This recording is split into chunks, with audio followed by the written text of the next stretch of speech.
दिल के अंदर हम मुसलमान इलाही को बुझा सकता है कौन? जिसका हामी खुदा उसको मिटा सकता है कौन? जिसका काम अल्लाह है, जिसका सिवा जो है, जिसका खुदा है, उसको कोई सर नहीं झुका सकता है, सर उठा सकता है, सर झुका नहीं सकता है। हमसे विनती करती हूँ, भेदभाव से नाता तोड़ो, पढ़ लिख कर समाज को जोड़ो, संसद जी से नाता जोड़ो, मोदी जी के कभी न भूलो। भारत माता की कसम, इंडिया की शान है, शान है। दोनों ऊपर से गिरा तारा धरती के अंदर। क्या 1,20,000 ग्रामीण में 1,02,80,000 देने का काम किया है, घर शौचालय के देने का काम किया है हमारे प्रधानमंत्री ने। हमारे प्रधानमंत्री ने गैस चूल्हा देने का काम किया है हमारे प्रधानमंत्री ने। आज घर घर जो लाइन बिजली देने का काम किया है हमारे प्रधानमंत्री ने। मैं कहना चाहती हूँ, अल्पसंख्यक में मुन्नी खाती हूँ, मैं मुखिया भी हूँ, हम कहना चाहती हूँ कि आप लोग एक बार मोदी जी को जिताने का काम करें। आप लोग जो कैंडिडेट आया है उनको जिताने का काम करें, जो आप लोग आगे चलते आपको पछताना पछताना पड़ेगा। आप एक बार बटन दबाकर 29 तारीख को वोट दिलाने का काम करें, हमारे प्रधानमंत्री को बनाने का काम करें, ताकि मुक्त धर्मंच जिस तरह से लोकसभा चुनाव में, विधानसभा में मुख्यमंत्री बनाए थे, उसी तरह से विधानसभा चुनाव में, लोकसभा चुनाव में प्रधानमंत्री काम करेंगे कि ताकि मुक्त धर्म निरपेक्ष तंत्र को हटाएंगे, भारतीय जनता पार्टी के प्रधानमंत्री बनाएंगे। गडकरी जी के अटल जी भपटियाही में महासेतु डले तो गडकरी जी कहले कि मिथिला के विकास के लिए हमको आपको जो आवश्यकता हो, जितना 1000 करोड़ रुपया आपको चाहिए, सिर्फ आप काम ला करके दीजिए और मिथिला देख लीजिए क्या मिथिला को हम करते हैं। और आदरणीय नंदकिशोर यादव जी वो प्रस्ताव बढ़ा के विश्व के सबसे बड़ा पुल के उच्चैठ भगवती से महिषी तारापीठ तक 10,500 करोड़ के लागत से विश्व का सबसे बड़ा पुल बनने के काज आदरणीय नितिन गडकरी जी एकदम करें। मिथिला के प्रति अनेकों बार और बिहार में 50,000 करोड़ रुपया दलल है। बिहार से इनका अलग से प्रेम चैन, अतिरिक्त प्रेम चैन और मिथिला में अहम मिथिला से प्रेम रखे वाला हमारे नेता आदरणीय गडकरी जी के हम बहुत बहुत अभिनंदन करो।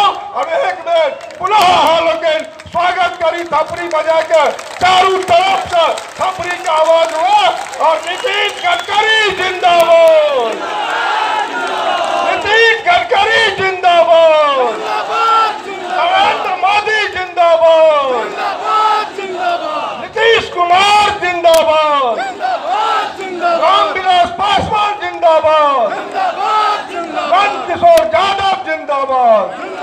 बहुत बहुत धन्यवाद। में खड़े उनको भी 15 साल तक शासन करने का अवसर मिला था, लेकिन 15 साल के शासनकाल में सड़क में एक ईंटा जोड़ने का भी काम नहीं किया।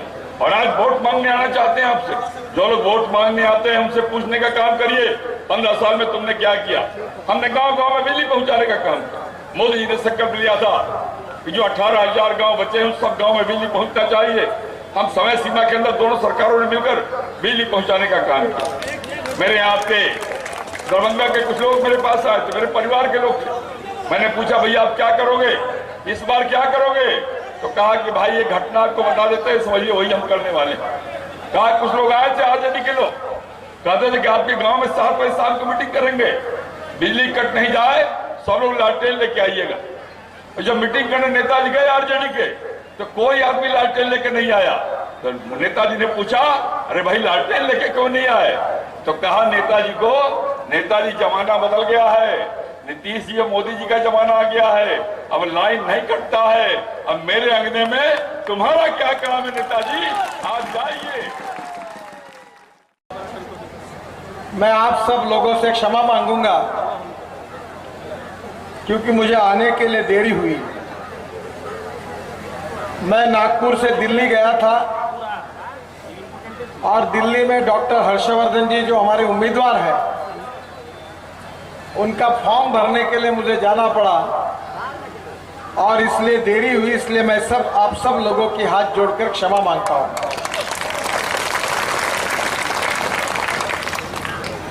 बहनों और भाइयों, बिहार बहुत तेजी से बदल रहा है और ये तेजी से बदलते हुए बिहार की तस्वीर ये देश में एक नई चर्चा की शुरुआत कर रही है। एक समय मुझे याद है जब बिहार की चर्चा होती थी तो पूरे देश में इस बात की चर्चा होती है कि बिहार में जो रोड बने हुए हैं वो रोड में गड्ढे है या गड्ढे में रोड है, इसकी चर्चा होती थी। पर मुझे आपको बताते हुए खुशी हो रही है कि मेरे पास जितने विभाग है वो विभाग बिहार के विकास के लिए बहुत महत्वपूर्ण है। माननीय प्रधानमंत्री मोदी जी ने बिहार के लिए जो पैकेज दिया है उस पैकेज में करीब 65,000 करोड़ के रोड और ब्रिजेस बनाने की जिम्मेदारी मेरे विभाग पर है। मां गंगा जो हमारी आस्था, इतिहास, संस्कृति, विरासत की प्रतीक है, उसको भी अविरल और निर्मल करने की जिम्मेदारी मेरे विभाग पर है। काम करने की पूरी एक्सपर्टाइज मेरे पास है। कोई पैसे की कमी नहीं है इस देश में, पैसे की कमी नहीं है, टेक्नोलॉजी की कमी नहीं है। इस देश में अगर कमी है तो सही नेतृत्व की कमी थी। इस देश में अगर कमी थी तो सही नीतियों की कमी थी। पर आपने मोदी जी को चुनकर दिया, एनडीए की सरकार को लाया, सही नीति, सही नेतृत्व। मैं बहुत बार कहता हूं कि अंग्रेजी में एक कहावत है कि you can donate I but you can not donate vision. आप आंखें दान कर सकते हो पर विकास की दृष्टि दान नहीं कर सकते। मोदी जी के नेतृत्व में, एनडीए के नेतृत्व में हमने हिंदुस्तान की तस्वीर को बदलने का कृत संकल्प किया है। मैं जब मंत्री बना तो 2 किलोमीटर पर डे रोड बनते थे तो प्रियंका जी जहाज में कैसी जा सकती थी आप? गंगा हमने शुद्ध बनाई, इसीलिए आपने पानी पिया। नहीं तो आपके कार्यकाल में जब कुंभ में मॉरिशस के प्रधानमंत्री आए थे वो गंदे पानी को देखते हुए, स्नान न करते हुए वापस चले गए थे। उस गंगा को हमने शुद्ध करके दिखाया, इसीलिए आप पानी पी सकते। हमारी सरकार काम करने वाली सरकार है। मैं ट्रांसपोर्ट का भी मंत्री हूं। मैं बिहार के मंत्री जी को बार बार कहता हूं कि बिहार में हमारे किसान अब चावल और गेहूं और मक्का लगाकर उनकी तस्वीर नहीं बदल सकती। मैं किसान हूं, मेरे क्षेत्र में 60,000 एकड़ गन्ना है। हम लोग मिलकर 3 चीनी मिलें चलाते हैं और गन्ने से जो शीरा है उससे इथेनॉल बनाकर बस चलाते हैं, उससे स्कूटर चलती है, कार चलती है। ये जो बांबू है, बांस, अब इससे इथेनॉल बनने के लिए हमने परमिशन दी है। बहनों और भाइयों, इस देश में 7 लाख करोड़ रुपए का इंपोर्ट होता है फ्यूल का। हमारे सरकार ने ऐसी नीति बनाई है कि हमारे डीजल और पेट्रोल का पर्याय किसान देगा और आपके यहां जो चावल आप उगाते हैं उसमें जो परली निकलती है, आप मेरे क्षेत्र में मैं आमंत्रित करता हूं, गोपाल जी मेरे आइए, ये हमारे नागपुर के बैठे हैं आपके पीछे में। हाँ, हमारे यहाँ हमारे के ट्रैक्टर वो जो परली से सीएनजी तैयार करके चलते हैं, एक किसान की 40 से 60,000 रुपए साल की बचत होती है। अब हम मैंने 6 जिलों को, मेरे क्षेत्र के 6 जिलों को मैंने डीजल मुक्त 5 साल में करने का निर्णय किया और उसका पर्याय किसान देगा। हमारे नागपुर में 450 बसेस डीजल के सीएनजी पर कन्वर्ट हो रही है। तो बिहार की ट्रक, बिहार की बसेस, बिहार की स्कूटर, बिहार की कार किसानों ने तैयार किए फ्यूल पर क्यों नहीं चल सकती? पर कभी प्रयास ही नहीं हुआ, क्योंकि यहां तुम्हारे यहां इस बात का महत्व नहीं है कि विकास काम कौन करेगा, कौन कौन से जाति का है, इसको ज्यादा महत्व है। हमारे यहां ये नहीं होता। मैं भी पार्लियामेंट का मेंबर चुनकर आया हूं, 3 लाख वोटों से पिछले बार जीता था और इस बार मैं 3 नहीं 4 लाख 4.5 लाख वोटों से जीतूंगा। हमारे यहां जातिवाद नहीं चलता, प्यार नहीं है। वंदे मातरम हमारा राष्ट्रीय गान है और इसलिए बहनों और भाइयों, आपको यह तय करना है कि पाकिस्तान 3 बार लड़ाई में हार गया और इसलिए पाकिस्तान ने हमारे साथ आतंकवादियों को भेजकर, आतंकवादी संगठनों को मदद करके एक प्रॉक्सी वॉर शुरू की है। निरपराध लोगों की हत्याएं होती है, हमारे सैनिकों के कैंप पर बम गोले फेंके जाते हैं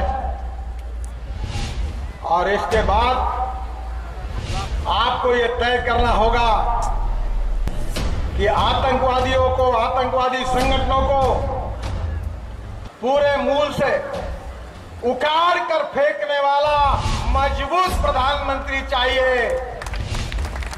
कि आतंकवादी संगठनों के सामने वोट बैंक के राजनीति के लिए घुटने टेकने वाला मजबूर प्रधानमंत्री चाहिए।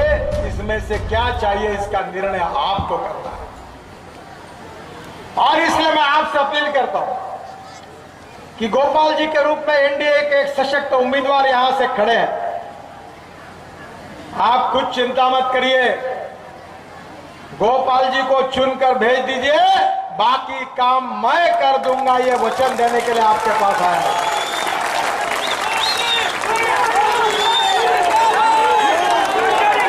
आपके रोड के काम, आपके सिंचाई के काम, गंगा शुद्धिकरण के काम, जलमार्ग बनाने के काम, औद्योगिक विकास के काम, किसानों को अच्छे दाम देने का काम और बिहार को सुखी समृद्ध संपन्न बनाने का काम मोदी जी, मैं, हम सब लोग मिलकर गोपाल जी के गाड़ी को डबल इंजन लगा देंगे।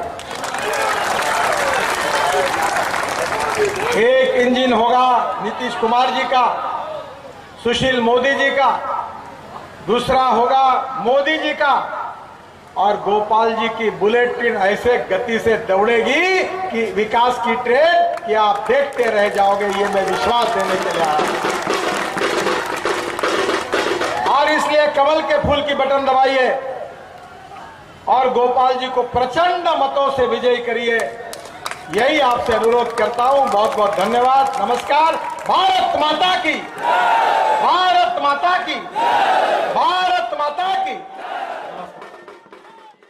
बिहार की तस्वीर बदलने के लिए नीतीश कुमार और सुशील जी के नेतृत्व में बिहार की राज्य सरकार है और मोदी जी के नेतृत्व में हमारी भारतीय जनता पार्टी और एनडीए की सरकार है। गांव गरीब मजदूर किसान का हम भला करना चाहते हैं। हमारी सरकार ने निर्णय किया कि जो सुवर्ण समाज के जो गरीब लोग हैं, जो गरीबी के कारण पढ़ नहीं सकते, जिनको रोजगार नहीं, उनको आरक्षण देने का फैसला भी हमारे सरकार ने किया। बहनों और भाइयों, हम इस देश को सुखी, समृद्ध और संपन्न और शक्तिशाली बनाना चाहते हैं। गांव गरीब मजदूर किसान का कल्याण करना चाहते हैं, गांव में अच्छे रोड बनाना चाहते हैं